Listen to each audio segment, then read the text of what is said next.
નમસ્કાર દર્શક મિત્રો, બેનિફિટ ન્યૂઝમાં આપનું સ્વાગત છે. હું છું હરેશ ઝાલા અને આજે આપણે ચર્ચા કરવાની છે નગરથી મહાનગરની યાત્રાની. આપ સૌ જાણો જ છો કે રાજ્ય સરકારે 9 નગરોને મહાનગરમાં રૂપાંતરિત કરવાનો નિર્ણય લીધો છે. આ 9 નગરપાલિકાઓએ તેમની સામાન્ય સભામાં ઠરાવ પસાર કરી રાજ્ય સરકારને મહાનગરમાં રૂપાંતરિત કરવા માટે મંજૂરી માંગી છે. સવાલ એ છે કે શું નગર મહાનગર બની જાય તો નાગરિકોની સુવિધાઓમાં વધારો થાય છે, એમને કેટલો ફાયદો થાય છે, અથવા તો મહાનગર બનાવવામાં ખરેખર કોને રસ છે, નાગરિકોને કે રાજકારણીઓને કે રાજકીય પક્ષોને અને અધિકારીઓને? આ વિશે ચર્ચા કરવા માટે આપણી સાથે અત્યારે છે વરિષ્ઠ પત્રકાર વિપુલભાઈ પંડ્યા, જેમણે અનેક નગરોમાં ખૂબ વિગતે કામ કરેલું છે છેલ્લા 20 વર્ષમાં. તો વિપુલભાઈ, આપનું આ ચર્ચામાં સ્વાગત છે. વિપુલભાઈ, તમને શું લાગી રહ્યું છે કે શા માટે રાજ સરકારને આ નગરોને મહાનગર બનાવવામાં રસ છે? જે પ્રાથમિક દ્રષ્ટિએ તો એવું લાગે છે કે સરકાર એવું ઈચ્છે છે કે શહેરીકરણની પ્રક્રિયાને વેગ મળે. એના કારણે રાજ્યની અને જે કેન્દ્રીય યોજનાઓ છે, ખાસ કરીને શહેરોને જે ફાળવવામાં આવે છે એનું ફંડ વધારે હોય છે, જે નગરપાલિકાનું ઓછું મળતું હોય છે, મહાનગરપાલિકાને વધારે મળતું હોય છે. જેથી જો આ શહેરીકરણ કરવામાં આવે, નજીકના આસપાસના વિસ્તારો જો નગરપાલિકામાં સમાવેશ અને મહાનગરમાં બનાવવામાં આવે તો એને ત્યાંના રહેવાસીઓને એ સુવિધાનો લાભ મળે. પણ એની પાછળ સત્તારૂઢ પક્ષની પણ કેટલાક ગણિત હોય છે. આપ સમજી શકો છો કે એમાં પણ એમની લાંબી ગણતરી હશે કે જેના કારણે એમને પોલિટિકલ માઇલેજ મળે, એ શહેરી વિસ્તારમાં એમની બેઠકોમાં વધારો થાય, એમની જે કોર્પોરેશનની ઇલેક્શન આવે છે એમાં એ લોકોનું મજબૂત સંગઠન બને. આ પ્રકારના સમીકરણો હોઈ શકે છે. પણ જે મૂળ આખી વાત છે કે નગર કે ગ્રામ પંચાયત અગર મહાનગરમાં આવે તો પ્રાથમિક સુવિધાઓમાં વધારો થાય.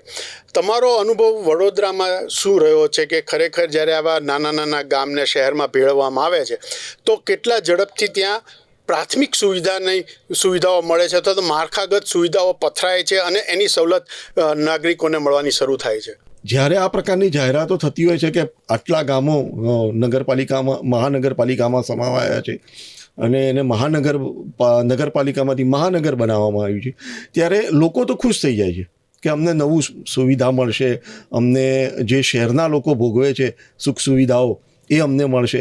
પણ ગ્રાઉન્ડ ઝીરો જઈએ તો એ બધું એમને મેળવતા 5-7 વર્ષ 10 વર્ષનો લાંબો સમય ગાળે છે. 2021માં વડોદરા મહાનગરપાલિકાની વાત કરું તો 7 ગામોને નગરપાલિકામાં સમાવેશ કરવા, મહાનગરપાલિકામાં સમાવેશ થયો હતો.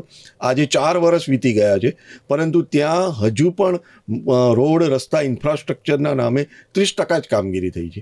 એમને કોઈ જ ફરક નથી પડ્યો, એમને કોઈ જ સુવિધા હજી સુધી નથી મળી. પાણીની સુવિધા, રોડ રસ્તા હજુ પણ કાચા છે, ઓવરબ્રિજ તો બહુ દૂરની વાત છે, પરંતુ જે આ બેઝિક જે નીડ છે લોકોની એમાં પણ કોઈ ફરક પડ્યો નથી. એટલે જ્યારે ગ્રાઉન્ડ ઝીરોની વાત કરીએ ત્યારે એમાં મને નથી લાગતું કે લોકોને ખાસ ફાયદો થાય. જો લોકોને ફાયદો થતો નથી તો રાજ્ય સરકાર શા માટે મહાનગરો ઉમેરતી જાય છે? એક તબક્કો હતો કે આ રાજ્યમાં 8 મહાનગર હતા, તેમાં પણ છેલ્લું જુનાગઢ જે સમાવેશ થયું એ તો છેલ્લા 2000ના દાયકામાં થયું. એ સિવાય આપણે મુખ્ય 5 મહાનગરો હતા અને એના વિકાસ થતાં દાયકાઓ નીકળી ગયેલા. તો અચાનક છેલ્લા 20-25 વર્ષમાં એવું શું થઈ રહ્યું છે કે આપણે 5માંથી 7માંથી 9 થયા, 9માં બીજા 9 ઉમેરવા માંગીએ છીએ? શા માટે આટલું ઝડપી શહેરીકરણ કરવામાં આવી રહ્યું છે? એના વિશે કંઈ પ્રકાશ આપી શકો? જી, મને એવું લાગે છે કે શહેરીકરણ કરવામાં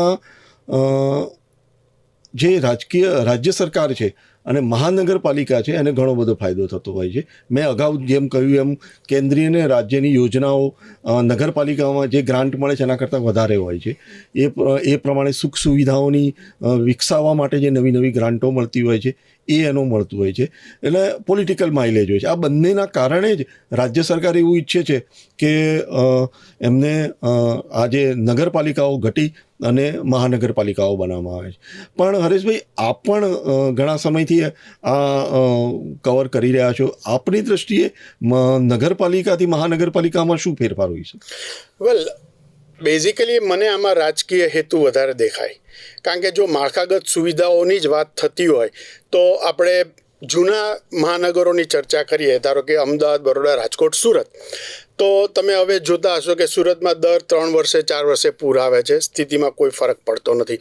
અમદાવાદમાં તમે જૂનું અમદાવાદ, નદીની પેલે પારનું મૂળ અમદાવાદ, જે આપણે આઝાદી પહેલાંનું અમદાવાદ હતું, ત્યાં આજે પણ અગર 4 ઇંચ 1 કલાકમાં 4 ઇંચ વરસાદ પડે તો પણ તમે ક્યારેય પાણી ભરેલું નહીં સાંભળો. એની સામે તમે પશ્ચિમ વિસ્તાર લઈ લો અથવા તો પૂર્વમાં પણ જે નવો વિસ્તાર આખો વિકસ્યો છે, ત્યાં આગળ 2 ઇંચ 4 ઇંચ વરસાદ 1 કલાકમાં પડે તો તમે જોશો કે પાણી ભરાઈ જાય છે.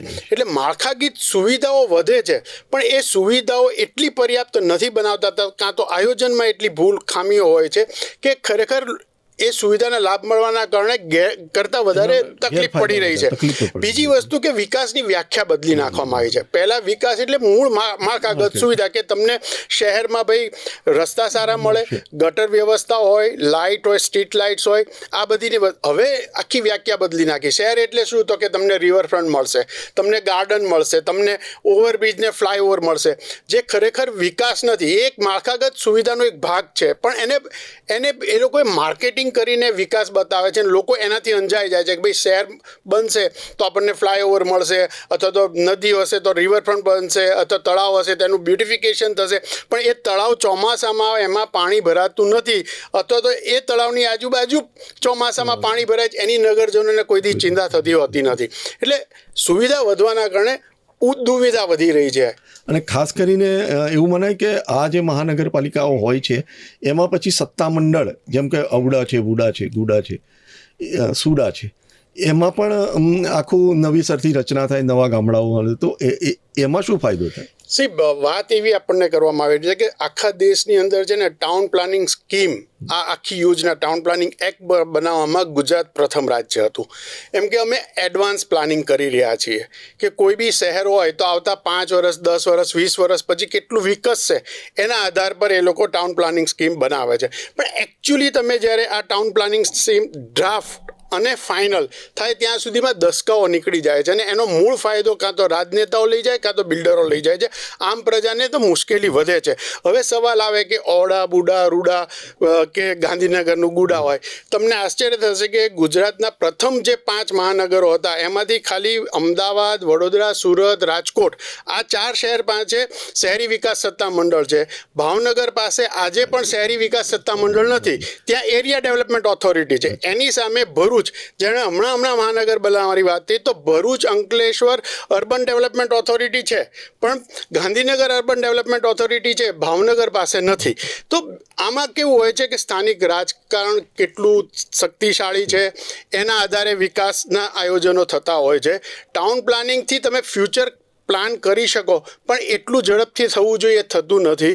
અને માત્ર એક મેપ તૈયાર કરી અને જમીનના ભાવ કેવી રીતે ઝડપી વિકાસ થાય જેના કારણે રાજનેતા અને બિલ્ડરને ફાયદો થાય એ બધું ધ્યાન રાખવામાં આવે છે. એક આની અત્યારે જે મહાનગરપાલિકાઓ છે એને સાંકળતો જ અત્યારે જે વિષય પર આપણે ચર્ચા કરી રહ્યા છીએ એવો જ એક બીજો પ્રશ્ન છે કે ઘણા સમયથી સરકાર ટ્વિન સિટીની વાતો કરી રહી છે. અમદાવાદ, ગાંધીનગર, નડિયાદ, આણંદ, વિદ્યાનગર, વડોદરા, હાલોલ, કાલોલ, મહેસાણા, કડી, એમાં પણ શું આ જ ગણતરી હોઈ શકે? વેલ, એકચ્યુઅલી ટ્વિન સિટી છે ને, આપણે ત્યાં હજી એટલા ડેવલપ થયા નથી.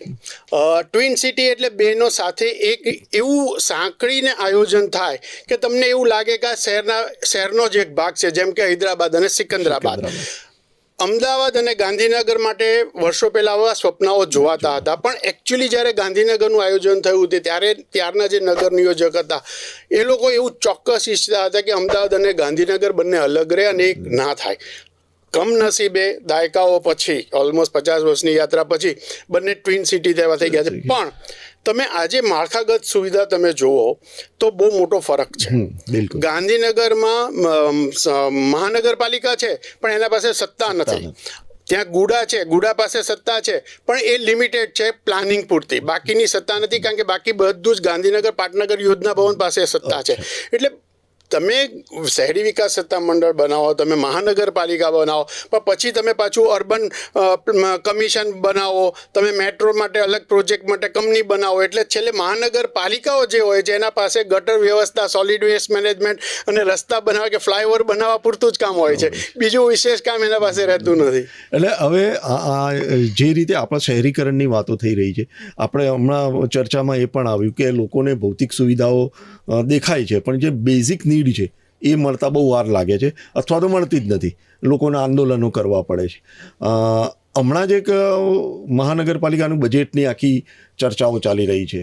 અહેવાલો એવા આવ્યા કે લોકો પાસે સૂચનો મંગાવ્યા, 3 વર્ષથી અમે મંગાવીએ છીએ, અને એમાં લોકોએ સૂચનો કરે કે આ પ્રકારનું તમે અમારા માટે કરો. હવે કોર્પોરેશન લોકોના સૂચનો સ્વીકારીને એ વિષય પર આગળ વધશે એવો એ લોકો દાવો કરે છે. કેટલું કામ થાય છે એ તો વર્ષ પછી જ ખબર પડશે. આ જે લોકોની ફરિયાદો છે એ વિશે શું કહેશો? જો જ્યારે આપણે લોકશાહીની વાત કરીએ તો લોકશાહીનો મૂળ સિદ્ધાંત છે જનભાગીદારી. એ જનભાગીદારી હવે આપણે ત્યાં વિલુપ્ત થઈ રહી છે. અત્યારે જે આપણે કંઈ સાંભળીએ છીએ ને એ માત્ર સિમ્બોલિક કહી શકીએ કે અમે આવું કરી રહ્યા છીએ. એકચ્યુઅલી મહાનગરપાલિકાના કાયદા અને જે સિવિક બોડીઝ છે એમાં એક નિયમ છે કે ભાઈ દરેક વોર્ડની સમિતિ હોવી જોઈએ. નિયમ છે જ, કાનૂનની અંદર નિયમ છે. તમે ક્યાંય કોઈ દિવસ તમારા પત્રકારત્વમાં મેં મારા પત્રકારમાં મેં કોઈ વોર્ડ સમિતિ જેમાં નાગરિકો, કોર્પોરેટર્સ અને અધિકારીઓ સાથે બેસીને એમના વોર્ડની ચર્ચા કરતા હોય અથવા શું સમસ્યા છે એવું ક્યાંય મેં જોયું નથી.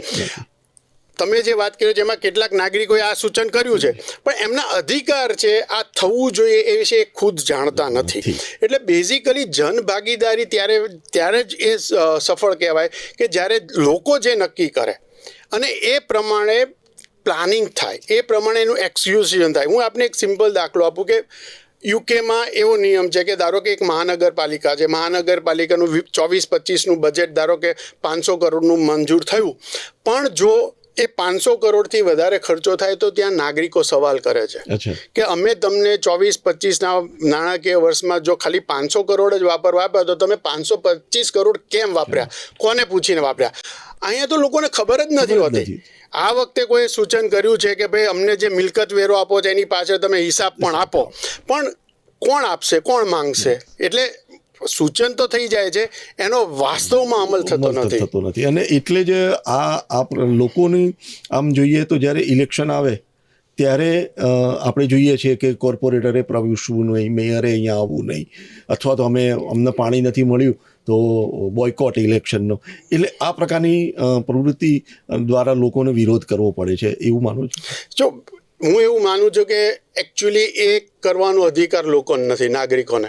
કારણ કે તમે 5 વર્ષમાં એક દિવસ, જેમ એ લોકો 5 વર્ષમાં એક દિવસ તમારા પાસે મત માંગવા, એમ તમે 5 વર્ષમાં એક દિવસ જાગો છો. સવાલ એ છે કે દરેક વર્ષના 365 દિવસ આવે અને એને ગુણ્યા 5 દિવસ તમે 5 વર્ષ ગણો તો કેટલા દિવસ હતા? ચલો તમે પારિવારિક સામાજિક કામમાં વ્યસ્ત હોય તો તમને સોસાયટીની, તમારા વોર્ડની એટલી ચિંતા ના હોય, પણ વર્ષમાં એક દિવસ તો નીકળો ને કે જેમાં તમે 5-25 નાગરિકો જઈને કોર્પોરેટરને પકડો કે ભાઈ શું કરે છે તું. તો એ થતું નથી જ્યાં સુધી નાગરિક સવાલ કરતો નહીં થાય. વિશ્વના અનેક એવા લોકશાહીના દેશો છે કે જ્યાં નાગરિક સવાલ કરે છે એમના પ્રતિનિધિને. અહીંયા તો પ્રતિનિધિને સવાલ નથી થઈ શકતા. હવે નાગરિક તમે 5 વર્ષે પેલો મત માંગવા આવે ત્યારે એનો બહિષ્કાર કરો તો એને તમારા મતની પડી બી નથી, કારણ કે એના પાસે ચોક્કસ સંગઠન જે મત લઈ આવે છે. એટલે તમારા મતની તમારે કિંમત કરાવી હોય તો તમારે સતત સવાલ કરાવતા રહેવું પડે. તો આ જે 9 મહાનગરપાલિકાઓનું ગુજરાતમાં નવી બની રહી છે અને પછી નગરપાલિકાઓની સંખ્યા ઘટતી જશે, તો પોલિટિકલી આપણે તમે જે વાત કરી તો એમાં શું સત્તારૂઢને ફાયદો થશે કે વિપક્ષને? જો સામાન્ય રીતે આ બધા જ આયોજન એ ચોક્કસ લાંબા ગાળાના રાજકીય બેનિફિટને ધ્યાનમાં રાખીને કરવામાં આવે. એક ઇમેજ છે કે ભાઈ ગુજરાતની અંદર ગ્રામ્ય વિસ્તારનો મતદાર છે એ એન્ટી બીજેપી છે, શહેરી વિસ્તારનો મતદાર છે પ્રો બીજેપી છે. તો પ્રો બીજેપી વોટર્સ તમે કેવી રીતે વધારો? તો એનો એક રસ્તો એ લોકોએ આ શોધી કાઢ્યો છે કે તમે શહેરીકરણ વિસ્તારો. 182 બેઠકમાંથી ઓલરેડી 90 થી 92 બેઠક શહેરી વિસ્તારની થઈ ગઈ છે. હવે તમે જેટલા મહાનગરો બનાવશો અથવા તો જેટલા નવા નગર બનાવશો એટલો શહેરી વિસ્તાર વધશે. અને જેમ જેમ કોન્સોલિડેશન સાથે તમે નાની નાની સુવિધાઓ આપીને, ધારો કે એક સિમ્પલ દાખલો આપું કે ભાઈ દરેક મહાનગરપાલિકા વિસ્તારમાં તમારી સોસાયટી હોય તો એમાં અંદર રોડ બનાવવા માટે 80-20ની સ્કીમ, એટલે પેલા સોસાયટીએ તો ખાલી 20% કાઢવાના, 80% તો કોર્પોરેશનના બજેટમાંથી. તો એ સોસાયટીના જે 50, 100, 500 મતદારો હોય સીધા જ બીજેપીને મત આપવાના. એટલે આવી યોજનાઓને કેન્દ્રમાં રાખી શહેરી વિસ્તાર વધારી અને એ લોકો બીજેપીનો વોટ બેંક કોન્સોલિડેટ અત્યારે કરી રહ્યા છે. એટલે ટૂંકમાં એવું કહી શકાય કે પોતાનો રાજકીય હેતુ સિદ્ધ કરવા સત્તારૂઢ પાર્ટી ભાજપની આ ગણતરી હોઈ શકે. હા, એટલે આજે ભાજપ છે એટલે કાલે ઉઠીને બીજો કોઈ પક્ષ હોય પણ લગભગ તમે જુઓ તો પહેલાં બી જે થતું હતું દરેક યોજનાઓ એ સત્તારૂઢ પક્ષ હંમેશા પોતાની વોટ બેંકને ધ્યાનમાં રાખીને જ કરે છે અને એ પ્રમાણે જે લોકો આગળ વધતા હોય છે. તો દર્શક મિત્રો, આ હતી શહેરી વિસ્તારની ચર્ચા કે આ મહાનગરો બને તો નાગરિકોને ખરેખર કેટલી સુવિધા મળશે કે નહીં એ મુખ્ય સવાલ છે. પણ આ જ પ્રકારની ચર્ચા બેનિફિટ ન્યૂઝ પર જોતા રહેશો. ત્યાં સુધી રજા આપશો. નમસ્કાર.